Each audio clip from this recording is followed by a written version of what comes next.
Today we're going to talk about crafting in the DMG. We're going to look at what the new 2024 DMG tells us about crafting magic items, mundane items, scrolls, potions, all of that. We're going to compare it to 2014 and see what has changed. And we're going to talk about how we take the rules, make them easy to understand, and then add some flavor to them and interesting parts so that it's fun and balanced and feels good for both players and characters and the DM. The idea of crafting magic items has been around for quite some time, but it really kind of took off in 3rd edition.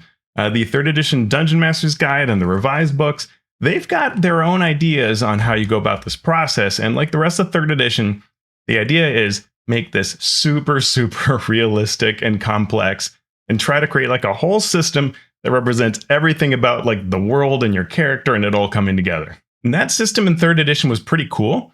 But it meant that it was a lot for everybody. For characters, there were a lot of details, right? The kinds of materials you're using. And are you making mithril armor? And you're going to put this kind of enchantment on it. Is your weapon returning and shocking bursting and any number of things? And so you could get so focused on it that it was really like a lot. And the process is a big deal. It takes a lot of pages up in the book. And it was problematic. So in 3rd edition, you could craft things that would kind of break the game, right? So popular things, I remember my friends crafting, their wizards would do things like a rod that would let them sculpt their glitter dust spell so that they could blind only the enemies and not get us in the area of effect, right? And once that came out, it was a big problem to have this rod of sculpting at the table and what it would do to people, or a certain Ioun stone, or particular items, crafting wands that would cure you so you would never run out of hit points, things like that were just fundamentally changing the nature of the game. So then we got 4th edition, and 4th edition said, yeah, that's enough of that shenanigans. We're going to take this and we're going to remove magic items. In fact, we're going to demystify them entirely and put the magic items in the player's handbook itself. And you're not crafting them, you're actually just expected to get them, and they're just kind of almost part of your build and kit, is where we ended up with 4th edition. And I don't know that either system was particularly great, and I suspect that's what the 5th edition folks were thinking. So in 5th edition, they changed it up a fair amount.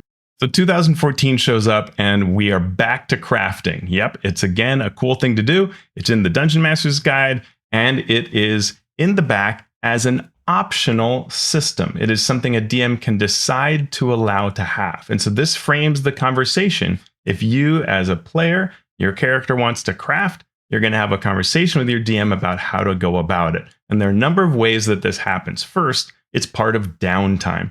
Downtime is a really cool system that's only in 2014. It's not in 2024. And I'm not going to talk about that too much. We're just going to move on. When Downtime existed, you could kind of take a natural disconnect from the game and say, all right, you defeated the cultists in their temple and you were left with some clues and you don't necessarily know where to go next. You've got a little break in the action. You've done something good for the land, but now you head back to your base of operations. What do you do? And someone might want to go like, oh, I'm going to research what the cult's up to. And someone else says, I'm going to craft an item I need. It could be mundane or it could be magical. I'm going to craft a magical item because, all of that trouble that we had with this kind of adventuring situation, I want to have an item that kind of can help me with that. So I'm going to craft that. Or, I have this interesting sword that I found, but, I think it only does these things. Could I make it better? And that can become part of your conversation you have with your players about what they can do. And it fits into the downtime that they're all doing. One person's crafting, one person's looking into the cult, another person's maybe trying to motivate the militia of the town to be prepared for an impending attack, whatever it is that's going on in your plot. So this kind of downtime system is kind of cool. And again, puts it into the purview of the story of the DM control. 2024 has changed that. Now I'm going to draw comparisons as I talk about 2024 to what 2014 did, because in many ways it's kind of similar. Downtime sees an evolution. We have rules in that 2014 DMG all about how to craft magic items or mundane items, but we see them revised in Xanathar's Guide. And so the Xanathar's book redoes it again with actually math that is the 2024 math. for the costs you pay, and it changes the time frame and has a slightly different take on it. It also adds downtime activities for buying a magic item, so just like procuring it, and it can be a specific item, or it can be items that you just want to see what's for sale and find out what's for auction or what's at this particular place. And rules for selling a magical item if you want to do that. And what's neat about them is that they come with things like complications. So like you buy a magic item, but someone else is after it. Maybe it's the owner of the item and it was stolen from them. Or maybe it's a villain that opposes you and they also want this item for some reason. Items connected to the plot. Or maybe there is a rival that decides that they are going to get involved in this item or steal it from you, something like that. And so it becomes a nice kind of piece of the storytelling, just like the rest of Downtime. So let's break down how it works in 2024, starting with non-magical items. This you will find in the Player's Handbook, Chapter 6, Equipment. And the requirements are several. Proficiency in tools. You have to be proficient in the tool and have the tool available for the specific type of item. And there is a long list of, in the tools section, what each tool will allow you to craft. There's a crafting entry in that tools section. So for example, if you look up Tinker's tools, it'll tell you that one of the things you can do is craft a lock. So you want to make a lock, you've got to have Tinker's tools and you've got to have them available and proficiency in them. If you have an assistant, your assistant must be proficient. And we are told that up to one assistant can be involved. Normally, it's up to the DM to decide if more could be involved. And it's not really clear when that would be the case or what would trigger that. For example, bastions sometimes have facilities with more than one assistant. Does that mean that the suggestion is for multiple to be available? Or is the suggestion that maybe they could craft it after you give the order and you don't have to be there? It's not clear. So let's take a look at what those look like. So here you can see a table of the non-magical crafting tools and options. And you can see there are a lot of different kits and tools that are available. Alchemist supplies, herbalism kit, and some of them are simple. Like if you want to craft a costume, it's easy. The disguise kit, that's all it does. If you want to do something with carpenter's tools, there's actually a ton of weapons and there are all kinds of items and the list actually is quite long there. So we can actually look at, if we scroll down, what the kind of different items are, and we can actually go through the equipment list, and this, by the way, I'm sharing the adventure tools tool that I make available on Patreon. It just takes some of the rules and shows you how to kind of draw conclusions or make easier math off of them. So in this case, what I'm showing is actually all of the crafting possibilities around each of the items that is in that basic equipment list. And so you can see that, for example, if you wanted to make a backpack, leatherworking tools are going to be what you can go with. And this walks you through all the different particulars of it. But you can see any item, except strangely, the book. I don't know why. They have specific here items that you can do to craft.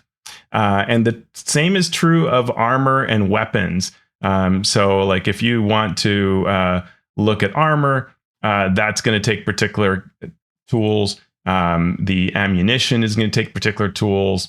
The weapons, they all have different tools involved. And so that's all going to decide what you can craft and how you can do that. So you have to have that tool on hand. You have to be proficient in it. Your assistants have to have that. And then it's the materials. So crafting for a non-magical item will require materials equal to 1/2 the cost of the item, rounding down. So you just look up in the table, what is the cost? It's going to be half that amount, rounding down.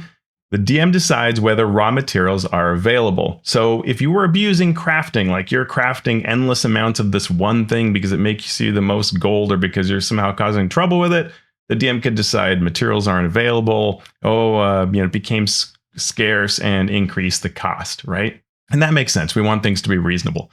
We can also look at the time. So the time to craft is calculated by dividing the cost of the item by 10, and that's the number of days that you then round up. So even if it's point something a day, that is a day that you have to spend. And every day is an 8-hour day. So if you look at something like plate armor, pretty much the most expensive thing you could want to craft, it is 1,500 gold. It takes 150 days to craft because that's 1,500 divided by 10. And that, by the way, is about half of what it did in 2014's initial rules, which is interesting, right? Crafting in general compared to 2014 is easier, cheaper, and usually a lot less time, a lot. All days are 8-hour days. You can take breaks between those days, however. So if you want to craft for a day, go adventuring, come back and craft more, that's totally fine. No problem. You just have to do 8-hour days at a time. If you have an assistant, usually, as we said, up to 2, you divide the time by the number of crafters. So if something takes 5 days and you have 2 people available, now it takes 2.5, which is 3, because you round up on the number of days. At the end of your crafting process, it succeeds. Congratulations. There's no failure chance. There's no, older editions that would have optional rules, would have this kind of maybe it works. No, it works always. And in fact, and we'll talk about this in magic items, without any kind of strange results. Stay tuned for more on that. As you can see on the kind of pink shaded box here, you can also craft potions of healing. This takes 25 gold pieces and 1 day. It doesn't actually tell us if we had multiple people working on this, could we do it in less time? So like if I have 2 people and I do it in half a day, well, that doesn't help me because I round up. What if I said, hey, DM, I want to create 2 potions each day. Myself and the assistant, we're going to do this. Is that cool? And the DM would say, well, per the rules, no, you round up to 1 day, so you can only create 1 in a day. So, that's a case where you'd have to work with your DM. The rules as written do not allow you to say like, oh, I'm going to spend all 5 days crafting, and at the end of it, I want 10 potions, even with assistance. So some things there, you may want to kind of make those arguments and think through as a DM what you're trying to do. Is the point of this to have a couple of potions of healing on hand so that they can heal when hurt and, bring someone up from being unconscious? Or is the idea of making so many potions of healing that you never have to worry about healing at all because you just potion up at the end of every battle? That would be uncool. We'll talk more about cool, uncool in a bit. Similarly, spell scrolls have rules as well. And you can see here, depending on the level of the spell, it will be a certain amount of time you have to spend and a certain cost in gold pieces. The crafting of a scroll also requires you to be a spellcaster. You're spell prepared for each day of crafting. And you need proficiency in Arcana or Calligrapher's supplies. So if you're going to cast Magic Missile, you've got to have Magic Missile prepared every single day and be casting that as part of the process. I should say that with potions, you needed proficiency in Herbalism kit, and then you spend the 25 gold of raw materials mentioned before, which is half the cost. So here in crafting scrolls, we're going to need proficiency in that Arcane or Calligrapher supplies. If there are any material components for the spell, you must have that available. So let's say it needs like a druidic holy symbol. Well, you need to have that with you. And if it was something like a gemstone, and when you cast the spell, it gets consumed, then the good news is you don't have to consume that every single day. It gets consumed at the end once. So must have everything on hand every day, but if it's consumed, it's only consumed at the end once. The time and cost are based on the table that we're showing. It is unclear with crafting scrolls if you can have an assistant. It isn't mentioned.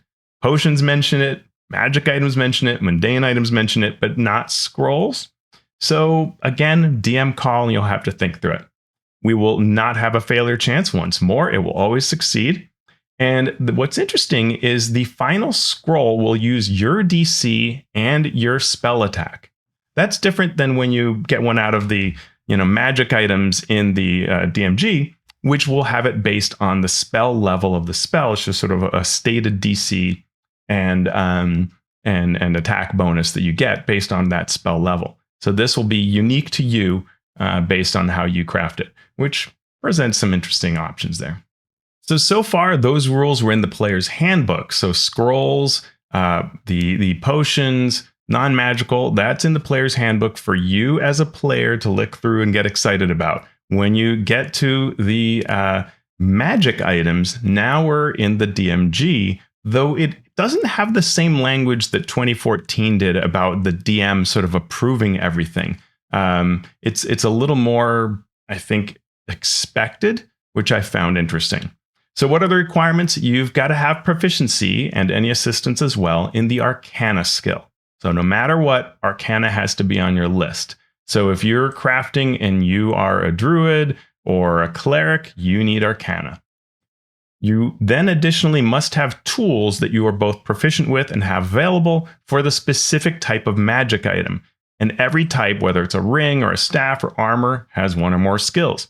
You want to create a magic ring, you have to have jeweler's tools, and your assistant has to be proficient in jeweler's tools as well. If a magic item casts a spell, you must have that spell prepared every single day you spend crafting. It's unclear if your assistant can do this instead if they have that spell. Probably okay. Now, it doesn't say that if the spell has a material component that you must expend it, so perhaps not.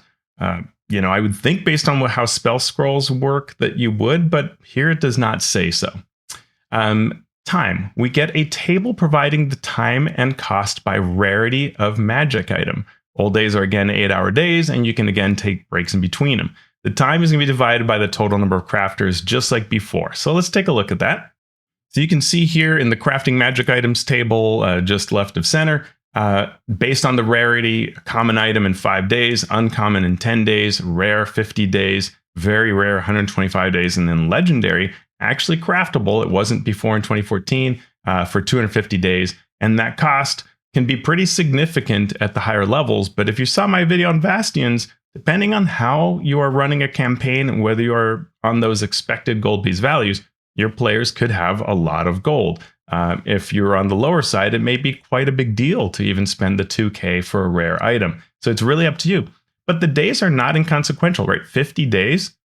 It can be hard to fit that in many campaigns. It's certainly not something you can do, while you're off in Witchlight doing an exploration or stopping the tyranny of dragons, right? You can't do that and craft an item and take 50 days for that. And even if you have it to 25, I don't think that's happening, right? So it's an interesting balance where this really fits into certain types of campaigns as you get into those higher rarities. If you're doing something like uncommon or common magic items, have it with an assistant. 5 days, you could see that a lot of adventures might allow for a week off where you pull back to handle things in between. That makes a lot more sense. So it's something to keep in mind campaign-wise. You can also see, I've got there the list of magic item crafting skills for the different that are required, the tools and proficiencies that are required based on the type. So if you're making an armor, these are the different kinds: leatherworkers' tools, smith's tools, or weaver's tools. And it depends on the type of armor based on the armor table that's available here. So you can see if you're going to make breastplate, you need to have smith's tools available. Now, for the materials, you're going to have to pay the cost of the item if it is an equipment, an armor, or weapon, or something similar, right? So if you want to make that magic breastplate, you must have a breastplate first. You either crafted it with the rules for crafting the normal breastplate, which would be cool if you make the mundane version and then the magic version, or you buy one at that cost. And now we then take into account what it takes to make it magical, and that cost is then based on rarity, as we looked at just a second ago. Now, we are told that you then have to pay half the cost of the magic item in raw materials based on that table. That half, however, presumes that the raw materials are available, and they might not be. We are given an indication of this. There's a 75% chance in a city, 25% chance in another settlement. So, and it doesn't say, outside of a settlement. I don't know what that means. I guess not available. So if you're in a city and you roll that 75% chance and it doesn't work, you've got to wait 7 days and then you can try again. So it's every week you can see whether the materials are available. And there's nothing here, no statement given on making this an adventure, making it involve rare materials or special things or secrets or anything like that, which is something that was mentioned in 2014, right? 2014 would say the first step to making a magic item is you need the magic item formula. And that formula might involve, the the eye of a newt and the, tongue of a toad, and maybe it's a manicore spine. So you've got to go off to the mountains to kill a manicore after you've found out where the manicore's lair. And that could be a whole adventure, right? So that aspect of it is gone. I mean, obviously you can add it, but per the rules, it really is just about whether the materials are available, and the materials are never defined in any way, nor are you as DM encouraged by the book to make it interesting in that way. So at the end of the crafting process, it will succeed. You've spent your time, your materials, all of that. You have the spells in hand, the tools, the proficiencies. At the end of it, 100% success guaranteed, no failure chance, and nothing says anything about quirks or customizing or adapting or combining things, like none of that. It's all assumed that you just wanted to make a vanilla magic item, and at the end of this process, you have made it. I do have some advice for DMs to keep things reasonable and fun.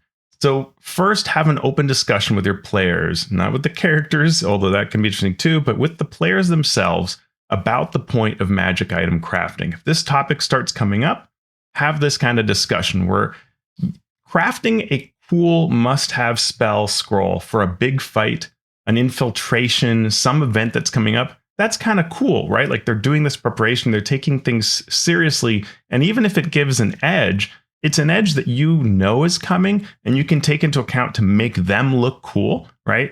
And then you can also still make sure that this is going to be a good challenge, right? But they can get that edge that, say, gets them past the guards or will deal with the vault or whatever. Like that's a kind of cool thing that they can do. They can get a little win by some prep. But that's really different than constantly creating spell scrolls to never have to memorize certain types of spells like utility spells and focus solely on dishing out damage. That's a little beyond what we'd probably want in our game. Again, you do you. Similarly, if you, like we talked about potions of healing, having hundreds of potions of healing around so you never worry about hit point loss, not cool. Having an item that's just solely there to maximize your build or overcome your weaknesses and just ensure a win and make your battles trivial, not cool, right? So players, be cool. As a DM, have that conversation about the point of crafting should be tied to the story or to reasonable kind of fun play. And if it's fun, cool stuff, you're going to be right behind it and be encouraging them with it and shine that spotlight on them to make it neat, right? But if it's abusive, then the world has to compensate for that, or you're just going to have to have a conversation, say, hey, well, let's be adults and make this fun for me. Stop, shaping your glitter dust spells the way we did in 3rd edition. Second, it's actually a cool thing to lean into and encourage when the time fits, right? Like maybe you create a problem, like how will you possibly get into this castle? And the answer is crafting a particular thing, right? How will you overcome this undead area and something like that, right? And so crafting that solution can be actually really cool, especially if you're using downtime and you want to use downtime activities to fuel this, or bastions and you want to make the bastion shine and they have this, place where they can craft. Well, that becomes a neat thing to do and adds that fun element to the game when it's fits into the story and becomes important, right? Maybe an NPC wants a particular item that when you present it to them, that's going to really win them over, and learning what it is that they need or want could be really cool. In fact, maybe later they'll be an ally and use that item to help you, right? That would be really cool. That would totally shine on what they did. Crafting a magic item can add a fun dynamic, especially when it fits a character concept, right? They're a swashbuckler type and they're getting something that allows them to do that in a fun, non-destructive way. Super cool, right? We talked about specific missions where you're crafting for that purpose. Super cool. And encourage players to have a dialogue with you, considering campaign balance and story. That's not just on your shoulders as DM, right? Hey, DM, here's what I'm thinking of crafting. Would that be cool? Would that be balanced, right? That's ideally what you want from your players so that this is fun for everybody. Another recommendation I would have is to consider a story angle to your crafting. You don't have to make crafting an impediment, but consider something fun that kind of makes it more interesting, like a choice of ingredients that you need, right? It doesn't have to be the super rare formula, but maybe you say, when you do your research about creating this clerical item, you find that it would work to either have it blessed with the tears of a saint or the waters of a pristine river. And now the characters get a choice, right? Which way do you want to go? And which way they go might do something to the item slightly different. And this is where you could lean into the DMG, having those quirks in both 2014 and 2024 have these like properties, right? Where maybe like it drips and is always wet, or maybe it smells like seaweed, or maybe it has some minor thing that comes in, like the sort of thing like where it glows when it's near a certain type of enemy, right? It might have some benefit based on the choice they made, and that could be kind of cool, right? It also adds a little story angle, like they go to define this saint that, will be moved by their story, or they go to find the source of this river. And in fact, maybe they find that something is corrupting it and it becomes a fun little adventure. And now their item will have this story behind it, right? And these choices, it really becomes theirs, right? Raw materials become an excellent thing to expand upon. Don't just make it like generic, or like maybe you were told, hey, yeah, there's a haunted mine and the miners they own it. They still want money, but they'll let you go in and grab the ore pretty cheap if you're, courageous enough to go inside. And maybe that hunting, actually, that spirit angle could do something to the item, right? Or maybe the other option is to go speak to this vile merchant who sells ore from some other source. And you may end up having an adventure around that merchant, or maybe they become a sort of rival off in the distance that you've had to deal with once. That can be interesting, right? So you kind of can add the rivals and complications that existed in Downtime from Xanathar's and the old, the Xanathar's system. You can bring those into the 2024 system via this kind of story angle. And I'll give you an example of this from one of our own campaigns. We were in a situation where the characters had made a deal with some dwarves, and the dwarves had adamantine. And, they said, hey, thank you for what you did. We could give you our adamantine and build something. And they did build one thing, but one of the players just kind of said, I'm going to wait and see what I need. And off they go exploring. Some time passes, and they meet a creature in the Dungeon of Doom that cuts off their leg. And so they say, take me to the dwarves. I want them to build me a cool leg. And so the dwarves get to work. And as they start doing that, they say, yeah, we can build you a leg, and it'll work like any other leg. You will have full range of motion, all of that. But if you have any magic items you want to add during our process, we can mix that in. We can't guarantee what it'll do, but it will, it'll imbue with that magic essence. And so, being the player he was, took two things. One was this kind of weird god-linked fire whip that did a lot of things on crits. And then he threw in a wand of wonder. And what this became was that his leg, when he did a critical hit, or when he received a critical hit, the story angle was that the leg was involved. Maybe he kicked his enemy or got hit in blocked the blow with the adamantine leg, and the wand of wonder table would be rolled on to see what happened when he crit. And we had so much fun with that, right? And again, magic item, but like tons of story and player character links, right? So that it becomes really a memorable thing behind it. And that's what I would say is, you're making a magic item, add some story angles to it that don't get in the way of players, but kind of make it a little more of a back and forth. This also helps players view magic items as story things and personal things rather than just build stuff, right? You're not just filling a hole on your character sheet and pumping up your power. It's part of the story of the game, and your DM will use it accordingly. I have a product that's about signature magic items, with the idea that, let's not just have tons and tons of magic items that we're all carrying around. Let's pick, like, what are you known for? Is it your sword? Is it your armor? Is it your cape? And let's add to it over time. And you can do that as part of your magic item rewards. Instead of giving 3 different items, change the cloak over time. So it's neat.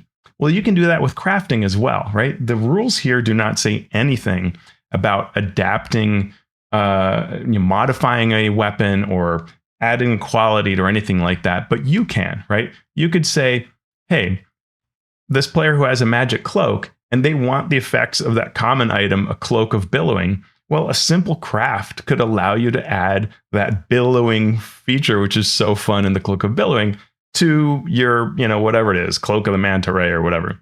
And if you have a magic item that is enchanted, but maybe it's not the coolest item and you want to make it cool, maybe, the wizard could enchant it to be flaming on top of what it already is, or add some other feature to it, right? That's really cool. Even things that aren't about weapons could possibly be added to a weapon if you allow it as DM. And truly, it's no more powerful, right?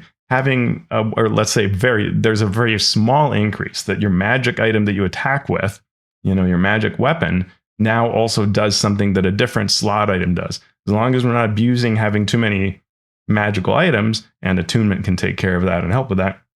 But as long as we're not, abusing it in that way, then combining things can make it actually a really cool part of their character, and they can become known for this cloak that does these various things, or the sword, or whatever it is that fits their character. The last bit of advice I would give is around crafting versus downtime. When do you consider using downtime versus using this crafting system is a good question. I think the more that you bring in the complications, the rivals, the story angles, the thinking about who's crafting this and what they're trying to get out of it, the more that you can use this system and just add those dynamics to it, right? Use the 2024 system, but add these things that I've suggested. If, on the other hand, you want to weave it into downtime because you are making use of 2014 downtime, then you may find that using those crafting activities as downtime, but upgrading to the new, cheaper costs might be the way to go. On the other hand, if you have a lot of gold and resources, maybe you just want to run with the 2014 rules because it will use up more of the gold and take up more time. So it's something to think about, right? If you have both books and want to think about using them both. I'm a big fan of downtime, and so in a lot of ways, I'd probably treat magic item creation more like downtime, even if I were using the 2024 rules, but that's up to you. So I hope this has been useful to you. You hopefully now know how to craft a mundane item, a magic item, potions, scrolls, all of that, and you've got some cool ideas on how to do it your particular way, maybe through downtime, maybe through signature items, maybe through some other aspect. If you are interested in supporting my channel and all of the efforts that I do, and getting a copy of those adventure tools, you can join my Patreon, link down below. You could also get that signature items adventure. You can get that free if you join through my Patreon, or you can pick it up from the Patreon page or by clicking on the Support Me page at alphastream.org. I hope you enjoyed this, and I'll look forward to next time.